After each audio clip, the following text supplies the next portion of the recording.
Hi ಎಲ್ರಿಗೂ ನಮಸ್ಕಾರ. This is Monday vlog. ಇವತ್ತಿನ ಮಾರ್ನಿಂಗ್ ನಾನು ಸೇಬು ಹಾಗೆ ಕ್ಯಾರೆಟ್ ಹಾಕಿ ಡಿಟಾಕ್ಸ್ ಡ್ರಿಂಕ್ ಮಾಡ್ಕೊಂಡಿದ್ದೆ.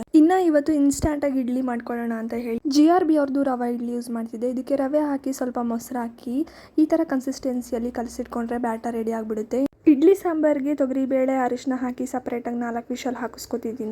ಆಫೀಸ್ಗೆ ಹೋಗಿ ಬರೋ ಟೈಮಲ್ಲಿ ಅಕ್ಕಿ ನೆನೆಸಿ ರುಬ್ಕೊಂಡು ಇಟ್ಕೊಳಕ್ಕಾಗಲ್ಲ ಅಂತ ಈ ರೀತಿ ಇನ್ಸ್ಟಂಟ್ ಆಗಿ ರವೆ ಇಡ್ಲಿ ಮಾಡ್ಕೊಂಡಿದ್ದೆ.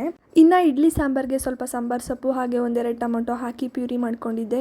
ಸಾಂಬಾರ್ ಒಗ್ಗರಣೆಗೆ ಆಯಿಲ್, ಸಾಸಿವೆ, ಈರುಳ್ಳಿ, ಮೆಣಸಿನಕಾಯಿ, ಕರಿಬೇವು, ಶುಂಠಿ ಬೆಳ್ಳುಳ್ಳಿ ಪೇಸ್ಟ್, ಬೇಯಿಸ್ಕೊಂಡಿರೋ ತೊಗರಿಬೇಳೆ, ಟೊಮೊಟೊ ಪ್ಯೂರಿ, ಚಿಲ್ಲಿ ಪೌಡರ್, ಧನಿಯಾ ಪೌಡರ್, ಉಪ್ಪು, ಲಾಸ್ಟಲ್ಲಿ ಕೊರಿಯಂಡರ್ ಲೀವ್ಸ್ ಹಾಕಿ ಕುದಿಸ್ಕೊಂಡ್ಬಿಡೋದು ಅಷ್ಟೇ.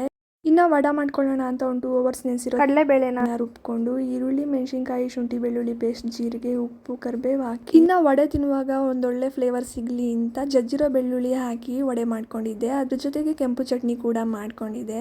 ಇಡ್ಲಿ ನೋಡಿ ಎಷ್ಟು ಚೆನ್ನಾಗಿ ಬಂದಿದೆ ಅಂತ ನಾನು ಕೂಡ ಊಟ ಮಾಡಿ ಆಫೀಸಿಗೆ ರೆಡಿ ಆಗಿ ಬಾಕ್ಸಿಗೆ ಕೂಡ ಫಿಲ್ ಮಾಡ್ಕೊಂಡೆ. ಇದಾಗಿತ್ತು ಇವತ್ತಿನ ವ್ಲಾಗ್. ಇಷ್ಟ ಆದರೆ ಲೈಕ್ ಮಾಡಿ. Thank you.